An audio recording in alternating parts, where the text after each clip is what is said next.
नमस्ते, मैं हूं स्नेहा और आप देख रहे हैं साम टीवी। हमारे सेक्स एक सुखी जीवन का मंत्र, इस खास शो में आप सभी का मैं स्वागत करती हूं। दोस्तों, जब भी हमें कोई मेडिकल इमरजेंसी आती है या फिर स्वास्थ्य से जुड़ी कोई परेशानी हमें सताती है तो हम सबसे पहले हमारे करीबी दोस्तों को, हमारे नज़दीकी लोगों को, हमारे रिश्तेदारों को हम ये सारी बातें शेयर करते हैं। लेकिन बहुत से लोगों को सेक्स लाइफ से जुड़ी काफ़ी सारी दिक्कतों का सामना करना पड़ता है, लेकिन अफसोस कोई इसके बारे में खुलकर बात नहीं करता क्योंकि हम शर्माते हैं। लेकिन अभी इस शर्माने की कोई ज़रूरत नहीं है, घबराने की ज़रूरत नहीं है, क्योंकि डॉक्टर विजय दहीफले आपके साथ है। वह आपके सारे सेक्स संबंधी सवालों के जवाब बहुत ही आसान तरीके से देंगे। तो आइए शुरुआत करने से पहले जानते हैं उनके बारे में। डॉक्टर विजय दहीफले एक जाने माने सेक्सोलॉजिस्ट, यूरोलॉजिस्ट और एंडोलॉजिस्ट है। डॉक्टर विजय दहीफले जीके क्लिनिक संभाजी नगर, हैदराबाद, दिल्ली में द्वारका, पुणे तथा नवी मुंबई में नेरुल, खारघर मेडिकोर हॉस्पिटल, थाने, दादर, अंधेरी, कल्याण, नासिक, नागपुर, अहमदाबाद और दुबई में भी है। डॉक्टर दहीफले जी का भारत तथा अन्य देशों में कॉन्फ्रेंसेस और सेमिनार्स के लिए हमेशा आना जाना रहता है, जिनके माध्यम से डॉक्टर विजय दहीफले सेक्स संबंधी सभी समस्याओं पर सलाह एवं मार्गदर्शन करते हैं। तो डॉक्टर विजय दहीफले हमारे साथ हमारे स्टूडियो में इस वक्त है, तो आइए उनका स्वागत करते हैं। Doctor, welcome. नमस्ते। जानेंगे आप शीघ्र पतन या फिर लिंग की संवेदना और शीघ्र पतन का जो है ये संबंध क्या होता है? लिंग की संवेदना और शीघ्र पतन का क्या संबंध? इसको हम हाइपर सेंसिटिविटी कहते हैं, यानी खुद को सेंसेशन इतना ज्यादा आता है कि वो कंट्रोल नहीं कर पाते कहीं है।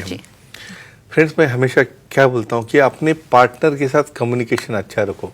यानी आप ऑफिस में बैठे हो और आपकी पार्टनर घर पे है, तो उसके माइंड में क्या चल रहा है आपको पता है क्या? लेकिन यहाँ पे आपके माइंड में अभी से चालू हो गया ऑफिस से ही कि मैं घर में जाके ये करूँगा, ऐसा करूँगा, वैसा करूँगा। पार्टनर को पता है, पार्टनर रहती है किचन में और आप यहाँ पे तैयार होके जाते हो बहुत ज़्यादा एक्साइटेड, और वहाँ पे फीमेल पार्टनर रेडी नहीं रहती जब तक उसका पूरा काम नहीं होगा, बच्चों का देखना नहीं होगा, वो आपको पास आने नहीं देती। ऐसे केसेस में फिर आप ओवर एक्साइटेड होके करने जाओगे तो उसे तुम डिसमोड करते हो, क्योंकि करने के पहले ही आप ड्रॉप डाउन होते हो। तो ऐसा हाइपर एक्साइटेशन होना, अपने पार्टनर को इन्फॉर्म न करना, क्योंकि ये एक्ट दोनों का है। आप गए बराबर वहाँ पे एंट्री किया बराबर, सामने वाला रेडी होकर नहीं बैठता ऐसा, तो ये कम्युनिकेशन का हाथ गैप जाता है। कुछ लोगों को ग्लांस पेनिस को कुछ इन्फेक्शन होगा, रेडनेस होगा, जो डायबिटीज़ वाले हैं उनको वहाँ पे इन्फेक्शन होता है। ऐसे केसेस में भी ग्लांस को हाइपर सेंसेशन आता है, तो काफ़ी अच्छे ट्रीटमेंट्स रहते हैं हम देखने वाले, और लेकिन इसे रोक के हम शीघ्र पतन रोक सकते हैं। अच्छा, परफॉर्मेंस एंजाइटी क्या होती है? हाँ, ये और एक नया प्रकार जिसके अंदर की इमेजिनेशन, हम फैंटासाइजेशन बोलते हैं। क्या रहता है फैंटासाइजेशन? अच्छा, बोलता हूँ मतलब जो कल्पना करते हैं हम, अननेसेसरी अनवांटेड कल्पना जो प्रैक्टिकल में नहीं आ सकती, इसे फैंटासाइजेशन कहते हैं। कहेंगे हम। काफी इंटरेस्टिंग। या नॉर्मली थोड़ा माइल्ड फैंटासाइज करना। सी, आपके दिल में क्या चल रहा है, मन में क्या चल रहा है, कौन आ रहा है दिल में, कौन आ रहा है मन में, कोई बोल नहीं सकता, कोई रोक नहीं सकता। लेकिन साइंटिफिकली इसे हम लेते हैं फैंटासाइजेशन के अंदर VSS, यानी विजुअल सेक्सुअल स्टिमुलेशन।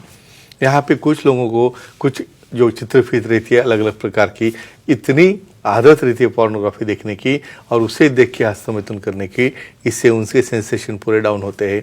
और यहाँ पे अभी समझो मुझे करना है, यानी नई नई शादी होती है तो मुझे अभी करना है, मैं कर पाऊँगा नहीं कर पाऊँगा, वो फीमेल सेटिस्फाई होगी नहीं होगी, उसको क्या अच्छा लगता है, अननेसेसरी ज़्यादा सोचते बैठने का, कुछ तो भी अपनी इमेजिनेशन करने का, उसकी वजह से आपके दिल में डर पैदा होता है। इसे कहते हैं परफॉर्मेंस एंग्जाइटी। यानी आप करने के पहले वहाँ पास जाओगे ना तो वहाँ पूरा डर जीरो, ना इरेक्शन होता है ना परफॉर्मेंस होता है, इमीडिएट डाउन होते हो, पार्टनर इरिटेट होता है। तो ऐसा कतई करना नहीं, और इसे भी ट्रीटमेंट होती है काउंसलिंग करके, समुपदेशन करके आप इसमें डेफिनेटली अच्छी तरह से इंप्रूवमेंट पा सकते हो। अच्छा, इसके बाद दही सर से एक कॉल आ रहा है, तरुण जी बात करें, उनका कॉल लेते हैं। तरुण जी, पूछिए सवाल। Hello sir. हाँ, नमस्ते जी, बोलिए। संबंध करके ज्यादा समय या गैप हो तो शीघ्र पतन होता है क्या, और उसे कैसे रोके, जानकारी दीजिए। प्रैक्टिकल सूचना रहती, हस्बैंड वाइफ दोनों अलग अलग रहते हैं, एक एक महीना मिलते नहीं है, और एक महीने के बाद मिलने आ जाते हैं। क्या पूछा है इन्होंने? गैप गया, क्या होता है बोलेंगे। अभी यहाँ पे एक पार्ट ऑफ ट्रीटमेंट, यानी अभी समझो इसको बहुत बार कुछ डॉक्टर साहब ने कहा इसलिए उसको एक्सेप्ट करे, ऐसा नहीं होता है। समझो जब काफ़ी गैप आपका जा रहा है और अगले वीक में आप पार्टनर को मिलने वाले हो, तो माइल्ड फॉर्म में कुछ लोगों को हम मास्टरबेशन एडवाइस करते हैं, जिससे कि जो कलेक्टेड सीमेन है वो बाहर आ जाए। अदरवाइज जब वे वापस जाते हैं अपने प्लेस में, वहाँ पे एक दिन रहना रहता है, एक दिन में वो कुछ नहीं कर पाते, हार्डली 1 मिनट के अंदर फॉल डाउन हो जाते हैं। लेकिन इसे आदत लगा के नहीं लेना है। एक ही कहना है यहाँ पे कि जब ड्यूरेशन जाता है तो डेफिनेटली सीमेन का इजैकुलेशन नहीं होता, सामने वाले पार्टनर को भी स्टिमुलेशन ज़्यादा रहता है। तो ऐसे केसेस में आप हाइपर एक्साइटेड कंडीशन में डेफिनेटली जल्दी ड्रॉप डाउन होता हो, सामने वाला सेटिस्फाई नहीं होता है। तो एक जो मैंने ट्रिक बताई 1 वीक पहले, उसे माइल्ड इजैकुलेशन करके आपको रिमूव करना है, या बहुत अच्छी तरह से centrally local peripherally acting medicine है वो लेके आप परफॉर्म करोगे तो डेफिनेटली गैप भी ज़्यादा होगा, तो आप डेफिनेटली इसे टाल सकते हो। अच्छा, शीघ्र पतन का, प्रीमैच्योर इजैकुलेशन का और किसी की तनावपूर्ण मनस्थिति का क्या संबंध है, यानी स्ट्रेस का क्या संबंध? ऑफ कोर्स अभी एंग्जाइटी वाला या बहुत बार डिस्टर्बेंस, हम क्या कहते हैं मेंटल डिस्टर्बेंस रहता है, डेफिनेटली उसका संबंध है। इसलिए मैं हमेशा कहता हूँ पार्टनर्स को कि झगड़ा न करे। यहाँ पे देखो, जब घर पे आ जाते हैं ना, यानी दिन भर काम किया, घर पे आ गए, पहला काम तो चालू होता है झगड़ा करना। और इसलिए झगड़ा करना, उसे कोई रीज़न नहीं रहता, मैंने कम किया, तूने ज़्यादा किया, मेरा इनकम कम, तेरा ज़्यादा। ऐसा करते करते उनका पर्सनल लाइफ पूरा बिगड़ जाता है। और जब ऐसे पर्सनल लाइफ, तुम्हारा अटैचमेंट, यानी सामने वाले को देख के ही निगेटिविटी तैयार होती होगी, या देख के ही लगता होगा भाई मेरे सामने न आ जाए, तो ऐसे सिचुएशन में कैसे आपके अंदर सेंसेशन होगी, कैसे भावना तैयार होगी, और ये इमोशनल रिलेशन रहता है। यानी इसलिए आपका पर्सनल लाइफ, फैमिली लाइफ, जो कौटुंबिक रिलेशनशिप रहता है सब लोगों का, ये सावधान अच्छा रहना जरूरी रहता है। तो ही आपके मन में सामने वाले के साथ अट्रैक्शन तैयार होगा। कतई आपके साथ अट्रैक्शन नहीं होगा, वो मैकेनिकल एक्ट होगा जिसमें कोई मतलब नहीं रहता है। अच्छा जी, जिसका जिक्र आपने किया कि काफी बार तनावपूर्ण रिलेशन होता है दो कपल्स के बीच में, तो इसका भी जरूर असर होता होगा। हाँ, इसका एक दूसरा एंगल बोलता हूँ, ऐसा क्यों होता है। यहाँ पे देखो, अभी कुछ लोगों को एक एडिशनल पार्टनर को रहता है, तो उनका चालू होता है कंपैरिजन। और कंपैरिजन में, या और एक सिचुएशन में कहता हूँ उदाहरण, कि किसी कारणवश समझो एक पार्टनर किसी का चला गया, रीज़न कुछ भी हो सकता है, तो उसके माइंड में, उसके दिल में वो याददाश्त रहती है कि मेरा पार्टनर पहले ऐसा करता था, अब ये पार्टनर मेरा कर नहीं पाता है। तो इस तरह माइंड में जब ऐसा झमेला या झोल चलते रहता है, और फिर उससे एक दूसरे की अनबन होना चालू होती है। यहाँ पे मेल पार्टनर एक्सेप्ट नहीं करता, मैं जो करता हूँ वो 100% है, आप एक्सेप्ट करो। वहाँ पे सामने वाला पार्टनर तंग होता है। और बहुत बार कुछ पार्टनर्स ऐसे केसेस में अकेला रहना ही पसंद करते हैं, और जो आपके इसमें क्यों अभी ये बढ़ते जा रहा है, यहाँ पे टोटल मिसअंडरस्टैंडिंग, टोटल मिसकम्युनिकेशन और एक दूसरे की सुनना नहीं, ये भी बहुत बड़ा कारण, यानी रिलेशनशिप डिस्ट्रैक्शन, डिस्टर्बेंसेस, ये भी कारण हम कह सकते हैं प्रीमैच्योर इजैकुलेशन का। जी, इसके बाद मुलुंड से कॉल है, दीपशिखा जी बात कर रही है, उनका कॉल है। तो दीपशिखा जी पूछिए। नमस्ते सर। नमस्ते जी, बोलिए। सर, पुरुषों के लिए शीघ्र पतन टालने के लिए कोई निरोध है क्या, बताइए। वेरी गुड, बेसिक क्वेश्चन है। यानी देखो, अभी मेल की चिंता फीमेल को पड़ी है। मैं इसलिए कहता हूँ एक्ट अकेले का है क्या? जी नहीं है, तो कहेंगे हम।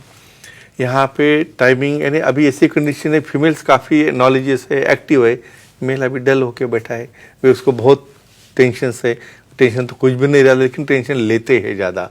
तो ऐसे केसेस में अभी यहाँ पे कुछ स्पेशल निरोधक रहते हैं, जिसके अंदर बहुत अल्ट्रा थिन रहते हैं, लेकिन उसके अंदर सामने जो टिप रहता है ना, उसके अंदर एक लिक्विड रहता है, डिसेंसिटाइजर, यानी आपका टिप की संवेदना कम करने के लिए।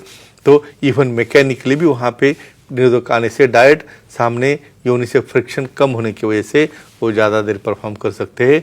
और जब नंबिंग एजेंट वाला लोगे, क्वालिटी वाला लोगे, तो डेफिनेटली आपका टाइमिंग, ड्यूरेशन अच्छा करने वाले निरोधक भी रहते हैं, लेकिन सेक्सोलॉजी, यूरोलॉजी, एंडोलॉजी से मशवरा करके उसे इस्तेमाल करना है। अच्छा, अगर कोई व्यक्ति, if a person is in depression, अच्छा, अगर डिप्रेशन है तो क्या हो सकता है? इसका भी असर होता है शीघ्र पतन पे?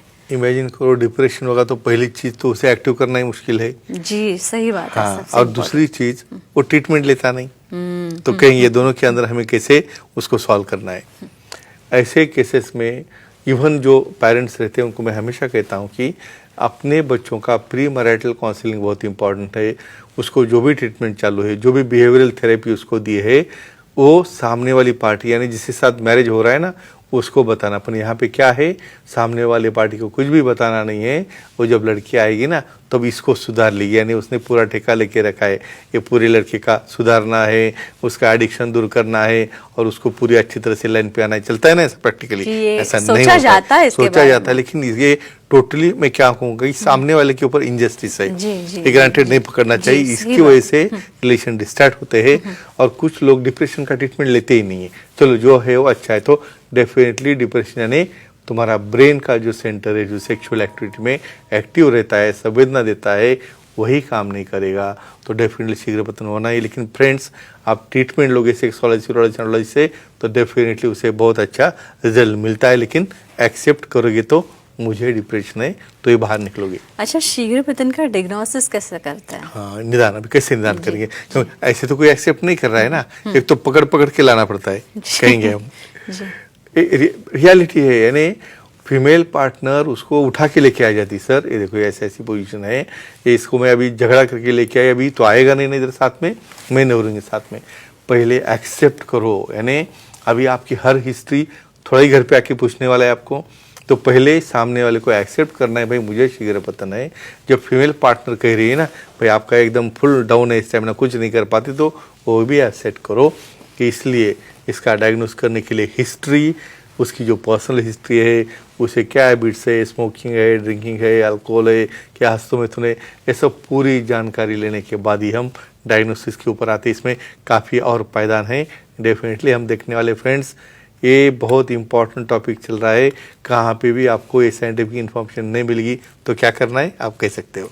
काफ़ी आसान शब्दों में डॉक्टर साहब हम सबको ये चीज़ें जो है, ये जानकारी जो है ये शेयर करता है, और ये समझने के लिए भी काफ़ी आसान है। डॉक्टर आपका धन्यवाद, आप यहाँ पे और इतनी अच्छी जानकारी हमें दी। श्योर जी, तो ये थे हमारे खास मेहमान डॉक्टर विजय दहीफले, जिन्होंने सेक्स संबंध समस्या और उनके उपायों पर बहुत ही अच्छी जानकारी दी। लेकिन आपको भी डॉक्टर साहब से मिलना है, उनकी सलाह लेनी है, तो आप ज़रूर ले सकते हैं। और इसीलिए स्क्रीन पे जो नंबर दिए हैं, वो स्क्रीन पे दिखे हुए नंबर आप नोट डाउन कर लीजिए।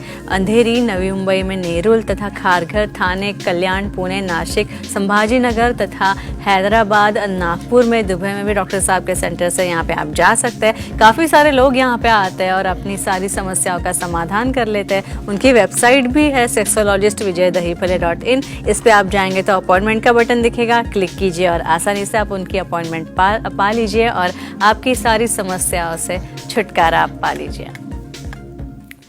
तो डॉक्टर साहब फिर एक बार आपका धन्यवाद। अब वक्त हो चला है दर्शकों को विदा करने का, तो हम अभी इजाज़त लेते हैं, लेकिन अगले शुक्रवार हम ज़रूर मिलेंगे नए इंटरेस्टिंग रोचक जानकारी के साथ। धन्यवाद, नमस्ते।